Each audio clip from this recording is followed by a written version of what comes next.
ચૌહાણ આપ નિહાળી રહ્યા છો લીડ મહુવા ન્યૂઝ સમાચારોમાં આપનું સ્વાગત છે। હવે સમાચારો નિહાળીશું વિસ્તારપૂર્વક।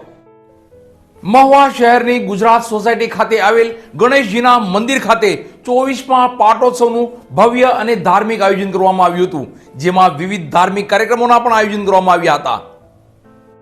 મહુવાની ગુજરાત સોસાયટી ખાતે આવેલ ગણપતિ દાદાના મંદિર ખાતે 24મા પાટોત્સવનું ધાર્મિક આયોજન કરવામાં આવ્યું હતું। સૌરાષ્ટ્ર પંથકમાં ધાર્મિક કાર્યક્રમોને લઈ હંમેશા લોકો અગ્રેસર રહેતા હોય છે, તો સાથે જ આવા ધાર્મિક કાર્યોમાં લોકો પોતાનું યોગદાન અને સહયોગ પણ આપતા હોય છે। ત્યારે આવો જ એક ધાર્મિક કાર્યક્રમ મહુવાની Shri Gujarat cooperative housing society ખાતે આવેલ શ્રી સિદ્ધિ વિનાયક મંદિરનો 24મો પાટોત્સવ નિમિત્તે વિવિધ ધાર્મિક કાર્યોના આયોજન કરવામાં આવ્યા હતા। ધાર્મિક કાર્યોની જો વાત કરીએ તો સવારે પ્રથમ ગણપતિ પૂજન, તો સોસાયટીના સભ્યો દ્વારા ભવ્ય અને ધાર્મિક યજ્ઞનું આયોજન કરવામાં આવ્યું હતું। તેમાં ગુજરાત સોસાયટીના સભ્યો જ યોગદાન આપી ધાર્મિક વિધિમાં જોડાયા હતા। તો સાંજના 5 કલાકે યજ્ઞમાં શ્રીફળ હોમની વિધિ યોજાઈ હતી અને ધાર્મિક યજ્ઞ બાદ મહાપ્રસાદનું સુંદર અને ભવ્ય આયોજન કરવામાં આવ્યું હતું, જેમાં ગુજરાત સોસાયટીના સભ્યો, મંદિરના સેવકો, મહુવા નગરના લોકો મોટી સંખ્યામાં ઉપસ્થિત રહી ધાર્મિક કાર્યક્રમના સહભાગી બન્યા હતા। એકમ ગુરુમ બાણમ બ્રહ્મ વિષ્ણુ મહેશ્વરા સરસ્વતી પ્રણમ્યાદો સર્વકાર્યાર્થ સિદ્ધયે। દરેક યજમાનોએ બોલવાનું મમ સર્વ સકલ કાર્ય સિદ્ધયે।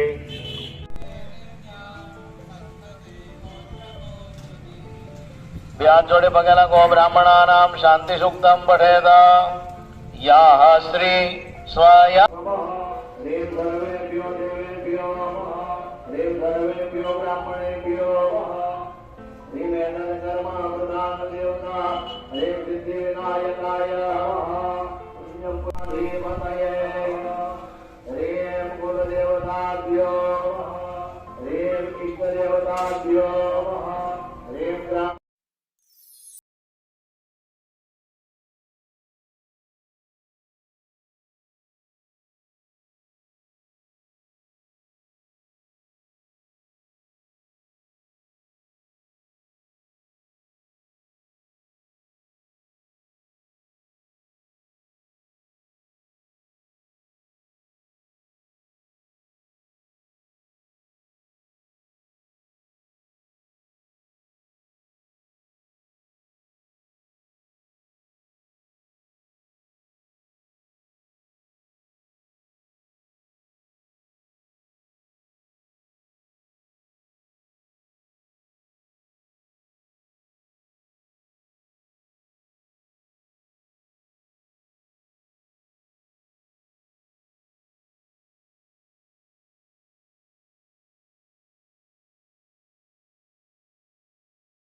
શ્રી બળવંતભાઈ પારેખ જન્મ શતાબ્દી મહોત્સવ અંતર્ગત મહુવાની ગ્રામ નિર્માણ સમાજની ઓફિસ ખાતે સ્વરચિત કાવ્ય પઠન સ્પર્ધાનું સુંદર આયોજન કરવામાં આવ્યું હતું, જેમાં ઉત્સાહભેર 15 બહેનોએ ભાગ લીધો હતો। શ્રી બળવંતભાઈ પારેખ જન્મ શતાબ્દી મહોત્સવ અંતર્ગત ગ્રામ નિર્માણ સમાજની ઓફિસ ખાતે સ્વરચિત કાવ્ય પઠન સ્પર્ધાનું આયોજન કરાયું હતું। શ્રી બળવંતભાઈ પારેખ જન્મ શતાબ્દી મહોત્સવની ઉજવણી જાન્યુઆરી અને ફેબ્રુઆરી એમ 2 માસ કરવામાં આવી હતી અને આ જન્મ શતાબ્દી મહોત્સવ અંતર્ગત 101 સ્પર્ધાઓના આયોજન કરાયા છે અને થનાર પણ છે અને આ જન્મ શતાબ્દી મહોત્સવ અંતર્ગત વિવિધ કાર્યક્રમોના પણ આયોજન કરવામાં આવ્યા હતા। ત્યારે આજ રોજ મહુવા વાસીતરાવ ખાતે આવેલ ગ્રામ નિર્માણ સમાજની ઓફિસ ખાતે શનિ સભાની બહેનો દ્વારા સ્વરચિત કાવ્ય પઠન સ્પર્ધાનું આયોજન કાવ્યના અંદાજમાં કરવામાં આવ્યું હતું, જેમાં 15 સ્પર્ધકોએ ઉત્સાહભેર ભાગ લઈ પોતાની સ્વરચિત રચનાઓને શાયરાના અંદાજમાં રજૂ કરી હતી। તો આ સ્પર્ધાના જજ પણ આવી સુંદર રચનાઓ સાંભળી મંત્રમુગ્ધ થઈ ગયા હતા. આ સ્વરચિત કાવ્ય પઠન સ્પર્ધામાં જજ તરીકે જાણીતા કવિ અલ્પ ત્રિવેદી અને પારેખ કોલેજના પ્રાધ્યાપક તરુણ મહેતા રહ્યા હતા. રચનાનું નામ છે એમાં હું શું કરું. સમય રમાડે અવનવા ખેલ સંબંધ એમાં શું કરે. સમય રમાડે અવનવા ખેલ સંબંધ એમાં શું કરે. આંસુ સરે છે દળદળ આંખ એમાં શું કરે. આંસુ સરે છે દળદળ આંખ એમાં શું કરે. ભરું છું રોજ કાગળો એક પછી એક શમણામાં. ભરું છું રોજ કાગળો એક પછી એક શમણામાં. રાત રોજ વિરહની લાંબી ઉગે એમાં હું શું કરું. રાત રોજ વિરહની લાંબી ઉગે એમાં હું શું કરું. વાત જો હોય પડે પળ સમયના વિશ્વાસની. વાત જો હોય પડે પળ સમયના વિશ્વાસની. આત્મવિશ્વાસનો સંબંધ તૂટે એમાં હું શું કરું. આત્મવિશ્વાસનો સંબંધ તૂટે એમાં હું શું કરું. બંધ બારણામાં સંભાળનાના ચિહ્નો સાચવી મૂક્યા. કે બંધ બારણામાં સંભાળનાના ચિહ્નો સાચવી મૂક્યા. અચાનક અજાણ ટકોરા મારે એમાં હું શું કરું. એક એક સમયના વિશ્વાસનો દરિયો આજે મૃગ હતો. એક એક સમયના વિશ્વાસનો દરિયો આજે મૃગ હતો. મારી તરસી નજર ત્યાં દોડે એમાં હું શું કરું. મારી તરસી નજર ત્યાં દોડે એમાં હું શું કરું. અંતમાં છે રાખવું હતું છાનું બધું આ ચંચળ કાગળ. કે રાખવું હતું બધું છાનું આ ચંચળ કાગળથી. કલમે બધું વાગળ્યું એમાં હું શું કરું. કલમે બધું વાગળ્યું એમાં હું શું કરું. સમય રમાડે અવનવા ખેલ સંબંધ એમાં શું કરે. આંસુ સરે છે દળદળ આંખ એમાં શું કરે.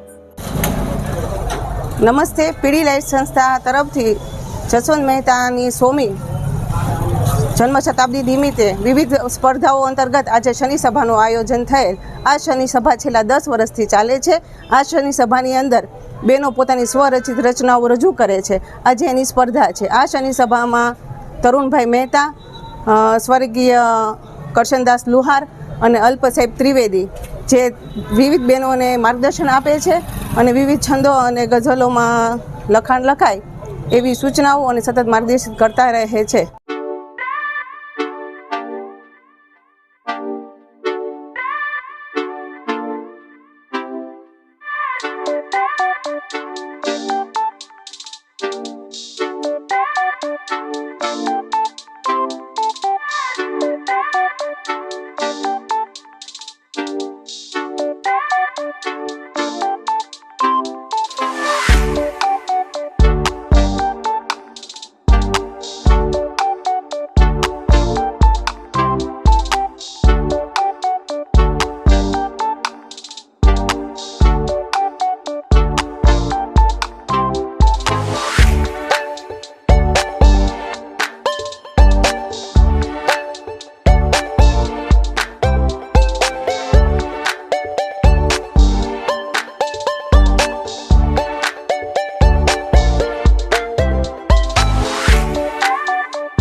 મહુવા શહેરની નગર પ્રાથમિક શિક્ષણ સમિતિ શાળા નંબર 16 ખાતે ફૂલડાની ફોરમ નામનો વાર્ષિકોત્સવ 2024નું ભવ્ય આયોજન કરવામાં આવ્યું હતું.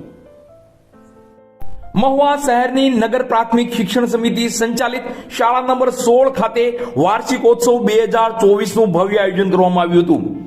દરેક સ્કૂલ દ્વારા શૈક્ષણિક વર્ષના અંતમાં વિવિધ કાર્યક્રમોના આયોજન કરાતા હોય છે અને આવા કાર્યક્રમો થકી સ્કૂલના વિદ્યાર્થીઓના ટેલેન્ટને પણ ઉજાગર કરવાની કોશિશ કરાતી હોય છે.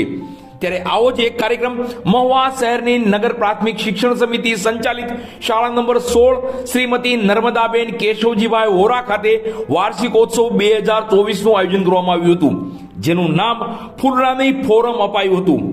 અત્રે ઉલ્લેખનીય છે કે આ શાળા ખાતે સતત 7 વર્ષથી વાર્ષિકોત્સવનું આયોજન થઈ રહ્યું છે. આ વાર્ષિકોત્સવની શરૂઆત ભારતીય સંસ્કૃતિને અનુસરી મહેમાનોના વરદ હસ્તે દીપ પ્રાગટ્ય કરાયું હતું, તો જાણીતા ગાયક દ્વારા સ્તુતિ ગાન કરાયું હતું. બાદ શાળાના આચાર્ય નિલેશભાઈ સોલંકી અને અન્ય શિક્ષકગણ દ્વારા તમામ મહેમાનોનું શાબ્દિક સ્વાગત કરવામાં આવ્યું હતું. આ વાર્ષિકોત્સવમાં શાળાની વિદ્યાર્થીનીઓ દ્વારા સુંદર ગણેશ સ્તુતિ પર પોતાનું પરફોર્મન્સ રજૂ કર્યું હતું. તો અન્ય એક કૃતિમાં શાળા લાઈફમાં શું હોય છે તે પણ સુંદર ગીત પર પરફોર્મન્સ કરી વિદ્યાર્થીનીઓએ સૌને મંત્રમુગ્ધ કરી દીધા હતા.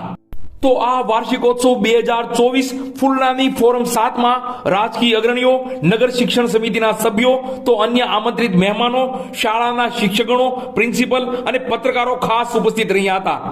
આ વાર્ષિકોત્સવ 2024 ફુલરાની ફોરમ 7 ને શાળાના આચાર્ય નિલેશભાઈ સોલંકી, અન્ય શિક્ષકગણ અને વિદ્યાર્થીનીઓએ જહેમત ઉઠાવી કાર્યક્રમને સફળ કર્યો હતો.